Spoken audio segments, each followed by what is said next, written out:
ಮೊದಲನೇದಾಗಿ ಎಲ್ಲರಿಗೂ ಕೂಡ ಶ್ರೀರಾಮನವಮಿ ಹಬ್ಬದ ಹಾರ್ದಿಕ ಶುಭಾಶಯಗಳು ಹೇಳ್ತಾ ಇದ್ದೀನಿ.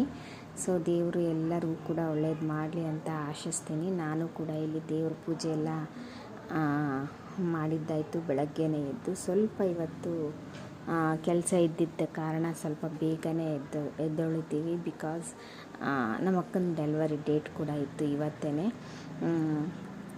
ಹಾಗಾಗಿ ಎಲ್ಲರೂ ಕೂಡ ಬೇಗ ಎದ್ದು ಪೂಜೆ ಎಲ್ಲ ಮುಗಿಸಿದ್ದೀವಿ.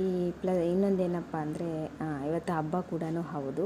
ಹಾಗಾಗಿ ಸುಮ್ಮನೆ ಲೇಟ್ ಆಗುತ್ತೆ ಅಂತ ಹೇಳಿಬಿಟ್ಟು ಎಲ್ಲರೂ ಬೇಗ ಎದ್ದು ಪೂಜೆ ಮಾಡಿ ಎಲ್ಲರೂ ಕೂಡ ರೆಡಿಯಾಗಿ ಹಾಸ್ಪಿಟಲ್ ಹತ್ರ ಬಂದ್ವಿ. ಸೊ ಪಾಪು ಕೂಡ ಆಯಿತು. ನಮ್ಮ ಅಕ್ಕನಿಗೆ ತುಂಬಾ ಖುಷಿ ಆಯಿತು.